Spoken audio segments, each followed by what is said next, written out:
Hey guys, this is doctor Ashish Sahu. This is my 4th weekly vlog. और जब से मैंने सर्जरीज़ के बारे में सीखना शुरू किया, देखना शुरू किया, जानना शुरू किया कि सर्जरीज़ ऐसे होती हैं अलग-अलग पार्ट्स की बॉडी में, तो सबसे ज़्यादा जो फ़ैसिनेटिंग और मुझे कन्फ्यूज़िंग लगता था, वो लगता था थोरेसिक कैविटी के अंदर की सर्जरीज़, जैसे लंग सर्जरी हो गया या हार्ट सर्जरी भी पहले काफ़ी कन्फ्यूज़िंग लगता था। मुझे ये लगता था कि ये कैसे होता है? तो फाइनली इस हफ़्ते मैंने एक लंग सर्जरी देखी और मेरे काफ़ी सारे डाउट्स क्लियर हुए। और तो आप भी देखो। और ऐसा ही नहीं कि सिर्फ लंग सर्जरी देखी, इस हफ्ते हर दिन मैंने कुछ नया देखा या किया, तो काफ़ी इंटरेस्टिंग वीक था। ज़्यादातर टाइम तो ओटीज़ के अंदर ही था मैं। और अगर आप चैनल पे नए हो तो सब्सक्राइब कर लो, कुछ-कुछ नया आप भी देखोगे। तो चलिए शुरू करते हैं। तो संडे को फिर मैं वाराणसी पहुंचा और सबसे पहले मैंने अपने रूम की सफाई की, उसके बाद पौधों को पानी दिया और फिर सामान की अनपैकिंग की। तो आज मंडे है और मैं आज जनरल सर्जरी में पोस्टेड हूँ। तो एक इंसिजन हर्निया का केस पोस्टेड था, जिसके लिए मिड लाइन अप्रोच उन्होंने लिया था सर्जन्स ने। अब उसमें पोस्ट ऑपरेटिव पेन को मैनेज करने के लिए हमने टैप ब्लॉक लगाने का प्लान किया। तो प्रवीण बॉस भी साथ में पोस्टेड थे। उन्होंने बोला कि यूएसजी गाइडेड टैप ब्लॉक लगाते हैं। मैंने इससे पहले ब्लाइंड टैप ब्लॉक लगाया है, लेकिन यहाँ पर फिर हमने यूएसजी मशीन लाया। लेफ्ट साइड का उन्होंने लगाया टैप ब्लॉक और मेरे को दिखाया कि इन 2 लेयर्स के बीच में तुमको ड्रग्स लोकल एनेस्थीसिया देना है। और फिर जो राइट साइड था उधर थोड़ी सी एनाटॉमी डिस्टॉर्टेड थी, क्योंकि प्रीवियस भी सर्जरी उसकी हुई थी। तो उस तरफ फिर मैंने लगाया। और फिर जब हमने बाद में पोस्ट ऑपरेटिव पेन चेक किया तो 2 आउट ऑफ 10 था उसका पेन स्कोर, तो ठीक है, ठीक था। और आज मेरी जनरल सर्जरी में ड्यूटी इसलिए थी क्योंकि ऑन्को सर्जरी मंडे को नहीं होती है।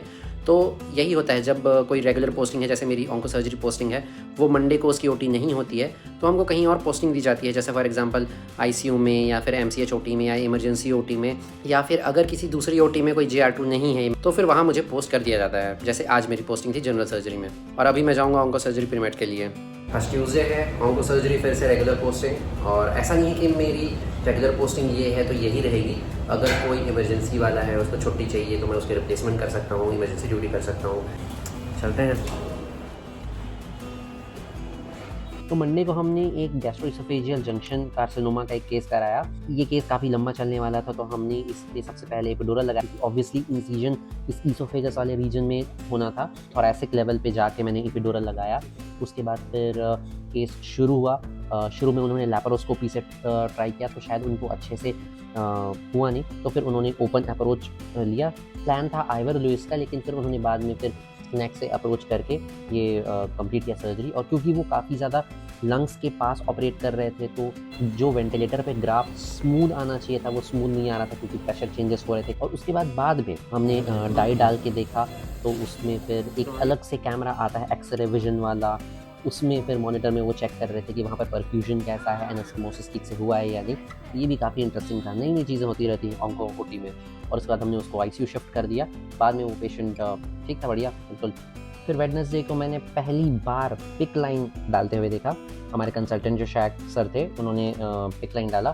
तो पिक लाइन बिल्कुल सेंट्रल लाइन की तरह ही होता है, बस इसमें स्टेप्स थोड़े से अलग होते हैं, इंस्ट्रूमेंट थोड़ा सा अलग होता है। इसमें क्या करते हैं, हम एक पेरिफेरल वेन को प्रिक करते हैं, वहाँ पर वेन तक जाते हैं और उसके बाद उसमें कैथेटर पास करते हैं। और ये कैथेटर काफ़ी पतली होती है, क्योंकि पेरिफेरल वेन्स काफ़ी पतली होती है, तो और वो कैथेटर जाती है पूरे सुपीरियर वेना केवा और राइट एट्रियम के जंक्शन तक। उसके बाद उसको फिक्स कर देते हैं, बस इतना ही है।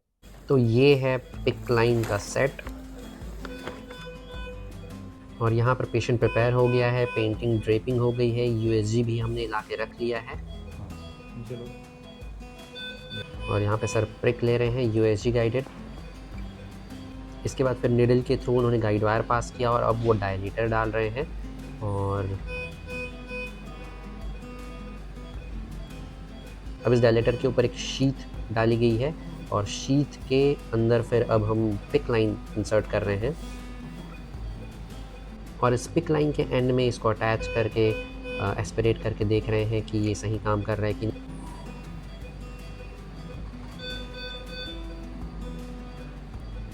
नहीं। अगर ब्लड एस्पिरेट हो रहा है जैसे यहाँ पे हो रहा है, मतलब कि पिक लाइन सही डला हुआ है। ठीक है, टूट गया। Yes sir. ये अंदर जाता जाएगा। और फिर यहाँ पर पिक लाइन को सूचर से फिक्स कर देते हैं। और फिर हमने एक और इंटरेस्टिंग केस देखा। केस बिल्कुल नॉर्मल था कि उसके ग्रेड 2 में एक सार्कोमा था, उसका एम्पुटेशन करना था, वो डिफरेंट चीज़ है। लेकिन वो जो केस था, वो पेशेंट था, उसको क्लाउस्टन सिंड्रोम था। क्लाउस्टन सिंड्रोम में बिल्कुल भी बॉडी पे उसके एक भी हेयर नहीं थे, ना सर पे, ना आईब्रोज पे, ना दाढ़ी मूंछ, बॉडी हेयर भी कहीं पे कुछ नहीं थे, और नील डिस्ट्रॉफी भी थी। और हालांकि उसका कोई पर्टिकुलर एनेस्थीसिया कंसिडरेशन नहीं था, लेकिन हम पहली बार देख रहे थे, इंटरेस्टिंग केस था। It's Thursday, ready for tea.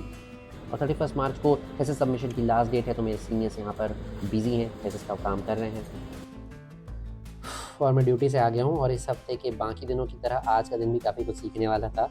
तो आज एक कार्सिनोमा इसोफेगस का केस पोस्टेड था, जिसमें थोरैकोटॉमी का प्लान था। इसके लिए हमने एक लंग को वेंटिलेट करने के लिए उसमें DLT डाला था। मैंने तो पहली बार डाला, और पहली बार डाला तो मैंने थोड़ा सा ही पढ़ा था उसके बारे में, और पहली बार मैंने कभी देखा नहीं था, सिर्फ पढ़ा था। तो जो पढ़ा था वो भी मुझे ठीक से समझ में नहीं आया, और इसलिए जो सर क्वेश्चन कर रहे थे मैं ठीक से आंसर भी नहीं कर पाया।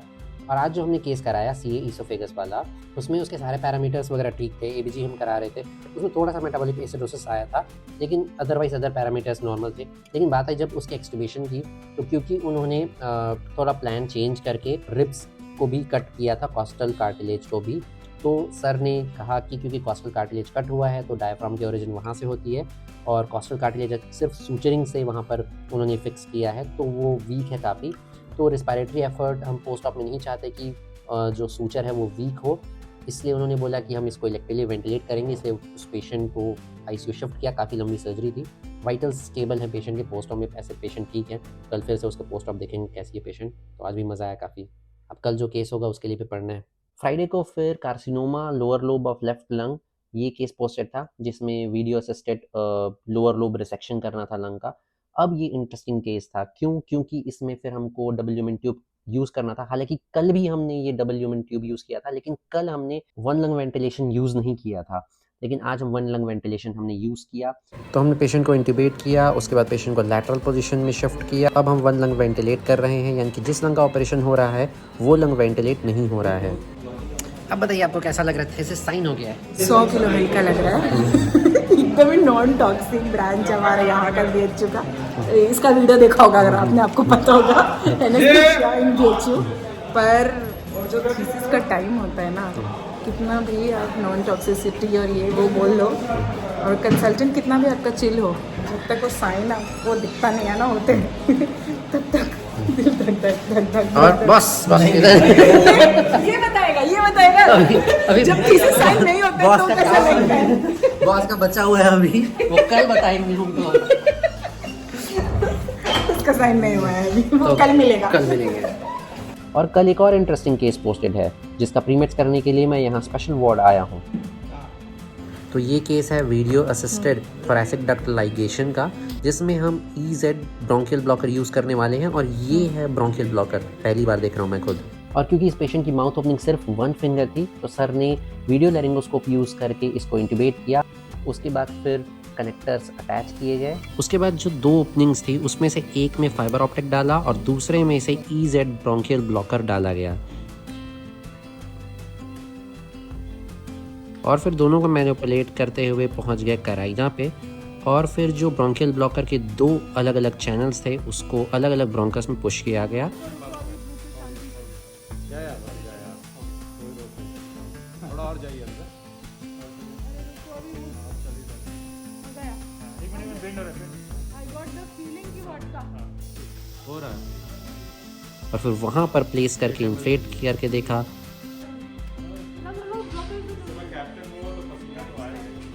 तो वो केस तो जल्दी ख़त्म हो गया और बाकी की OT भी ख़त्म हो गई है।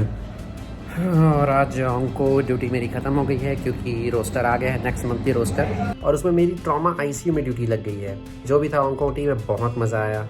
और अभी हम नाइट वॉक में निकले, मैं और मेरे पीछे कुछ लोग।